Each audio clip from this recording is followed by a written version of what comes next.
What are the biggest unanswered questions currently surrounding this Red Sox team?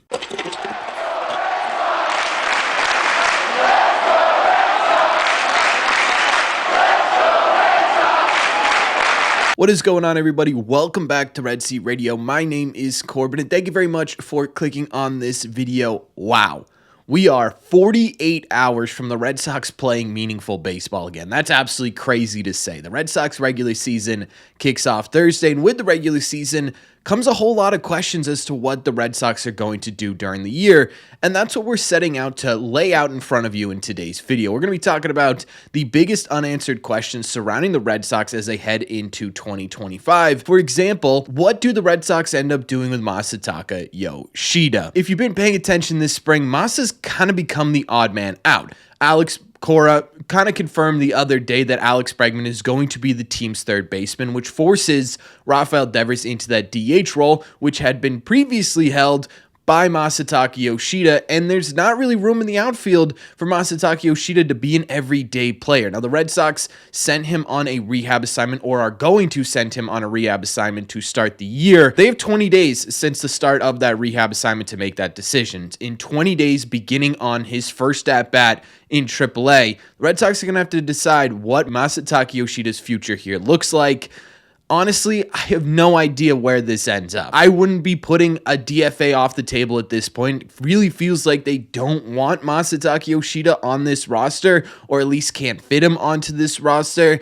I would hope that ultimately it ends up in a trade situation where they pay some team to take him off this Red Sox roster and Masa gets some playing time somewhere else, because he's a legit major league player, right? It's not statistically that Masa doesn't fit with the Red Sox, it's roster construction wise. If they can't find a trade partner for him, I think honestly they're going to end up relegating him to a bench role, and I think that's just sort of a waste of a bench spot where you could put someone who has a larger utility defensively, and two, kind of wastes his talent a little bit. Again, we're talking about a legitimate productive big league player here.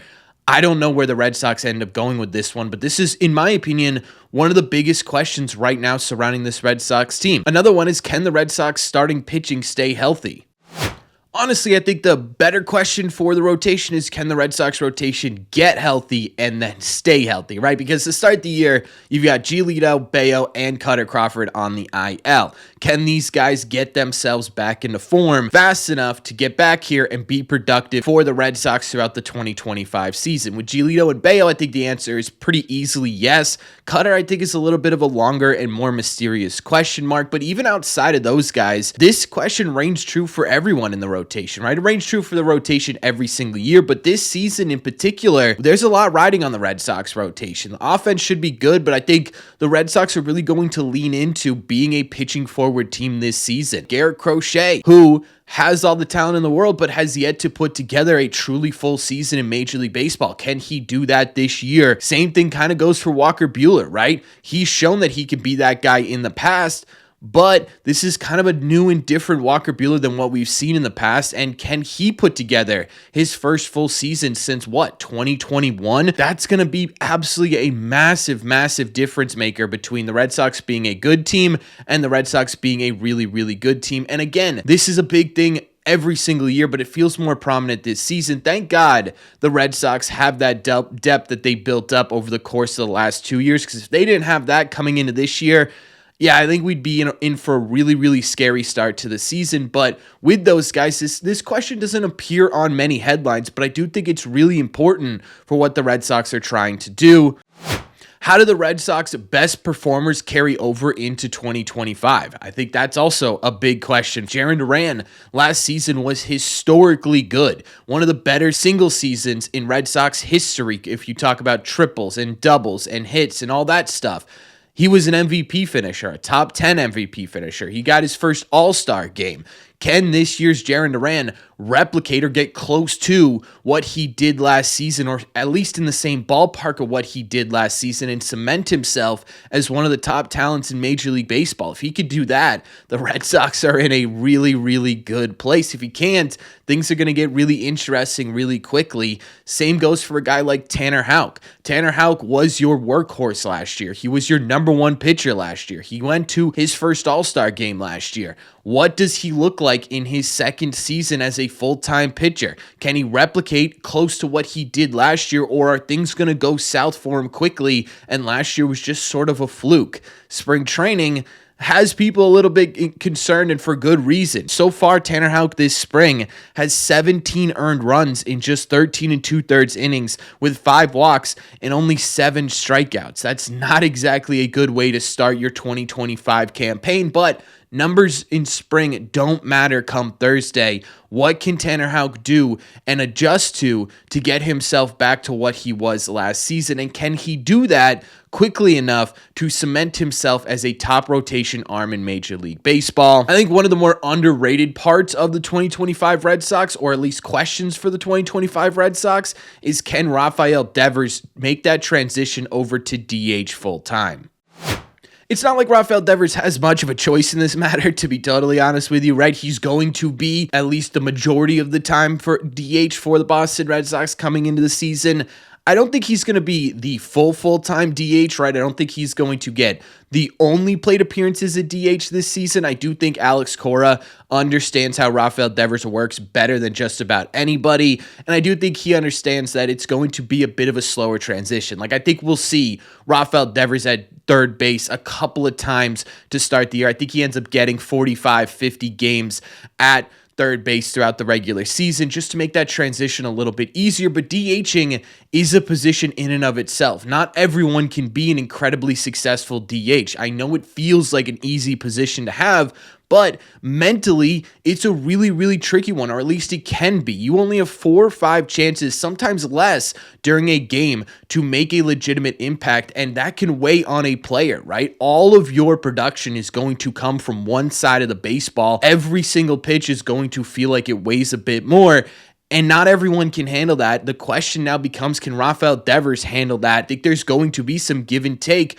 during the season. We know Rafi's a guy who really, really cares about what he does at the plate, but also utilized the field last season to sort of get himself out of funks. If he could make a good play defensively, he gained a little bit of confidence at the plate, and vice versa a little bit, right? You make a bad play on the field, it also affected him at the plate. Can he sort of separate himself a little bit from that and find a way to make mistakes at the plate and continue to do well? I think that's going to be a really, really big question mark that needs to be answered for this Red Sox team. Rafael Devers is your best hitter. He is one of the best hitters in Major League Baseball. There's a reason why he's consistently one of the top 50 players in the game, and it's not because of his gloves. So you need that bat in this lineup, and you need to ensure that he's ready to be able to be a full-time DH going forward, because at this point, there's not really any coming back from it.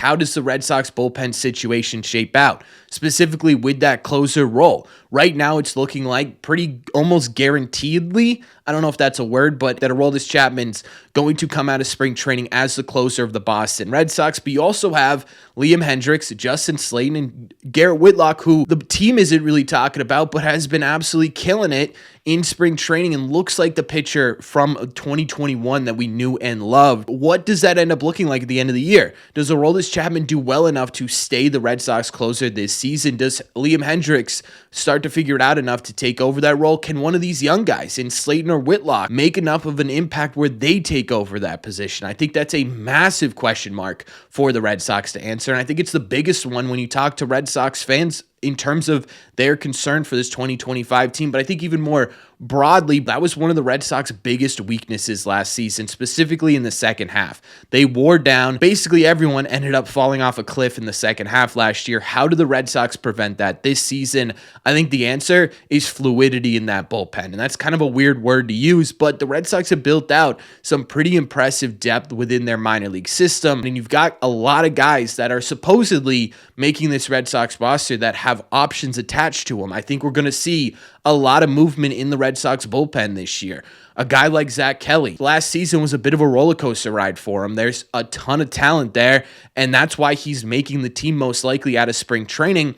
But let's say he has 3 or 4 bad starts in a row. I don't think the Red Sox take their time and say, we're going to let this play out. I think they end up doing something where they'll option Zach Kelly down to AAA and bring up a guy like Michael Fulmer or maybe a Cooper Criswell. I think they're going to be pretty quick to pull the trigger on getting these guys up here, and I think that's going to be really the biggest difference for the bullpen this year.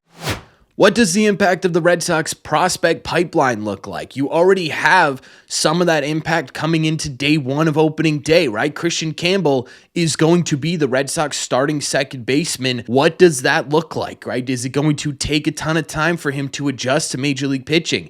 Is he going to be good right out of the gate? And when he does settle in, what does that overall impact look like? Is it what the Red Sox are expecting? Is it something that needs to be addressed? But also beyond that, Marcelo Meyer has been crushing it this spring. He hit another absolute cruise missile last night in Mexico, which was absolutely incredible. Totally besides the point, how much longer can you keep that guy in AAA before you're just wasting talent in Worcester when he could be on the Major League team? And where does he fit in to this overall picture? Roman Anthony, obviously, right? The top prospect in baseball, if you don't count Roki Sasaki. He's been hitting well this spring. How do you fit him into this picture? And when, I think, is the bigger question here with Marcelo and Roman, right? How long does it take for the Red Sox to get these guys to Major League Baseball? But even beyond those guys, Richard Fitz is starting in your rotation this year. That's a prospect. What does he look like? Guys who are lower on the pipeline but could still make a really big impact. Hunter Dobbins, can he be an impact player this year? Quinn Priester, not technically a prospect, but young enough to be one. Vaughn Grissom's in that category as well. Can he make an impact? You've got bullpen arms like Brian Mata and Luis Guerrero, who have had their struggles in the past but have a ton of talent. This is a whole lot of Red Sox talent that's coming up. And one thing that's going to be really interesting for this Red Sox team is how do you balance this? Getting these guys everyday reps, letting them develop at the Major League level while also still trying to win baseball games day in and day out. You're a team competing for this division and for this World Series. How do you end up doing that with guys like Meyer, Campbell, and Anthony? How do you fit these guys in? What does the puzzle look like with these star prospects? But even beyond the star prospects, just prospects in general. From there, I think another big question, can the Red Sox finally get a fully healthy season from guys they just haven't gotten a healthy season from yet? Trevor Story, I think, is the spotlight of that question, right? He has not been healthy one singular season since coming to the Boston Red Sox. Can they finally get a fully healthy season? And what does that look like, right? We know the defense is going to be good. Can the bat be what we assume the bat can be based on what he did in Colorado, as opposed to what we've seen at the plate from Trevor Story these last couple of years? And if it is a full season, what does that mean for guys like Meyer or Vaughn Grissom? What does that mean for these guys? Maybe on the same level as Trevor Story's Tristan Casas. Tristan Casas has the potential this year to be a true mainstay for the Boston Red Sox, to cement himself as a top 10, top 5 first baseman, but he's got to stay healthy to do that. We've seen what a fully healthy season from Tristan Casas looks like when he finished third in Rookie of the Year in 2023, but even that was 132 games. Last season, he played 70 less games than 2023. Can he finally stay healthy enough to at least get to 130 games like he did in 23? But ideally, right, you'd want him in there almost every single day. Is Tristan Casas the player that we all assume him to be? Is there still room for him to improve there? I don't know. He needs to stay healthy in order to do that. And I think the ultimate question that we all are waiting patiently, or not so patiently, to figure out the answer to is, how does all of this come together, right? The additions you made this offseason, Buehler, Crochet, Bregman, combined with the veteran leadership and true core of this team right now in Duran, Story, Devers, Casas, and then adding in your top prospects in Campbell, Anthony, and Meyer, plus everyone else. How does it all mesh? Is it enough to make this team a competitive team in the AL East? Is it enough to win them a division? Is it enough to make a deep playoff run? Did all of this work pay off in the correct way? That's the only question we're not going to have an answer to until the end of 162. So it's the longest question, but it's obviously the most important. There are a ton of questions surrounding the Boston Red Sox. There are also a ton of really positives to come into this season with, which makes this season incredibly exciting. And again, it kicks off Thursday. We're going to be live right here basically the entire day. It's going to be a ton of fun. So make sure your calendars are set for that date. But until then, let me know in the comment section down below, what is the biggest unanswered question surrounding the Boston Red Sox right now? And how important is it to the Red Sox success? Plus, is there anything I missed in this video that you're sitting there, you're saying, saying, wait a second, Corbin, how are we not talking about this question mark coming into 2025? Let me know all your thoughts in the comment section down below. As always, if you made it to the end of this video, do me a favor.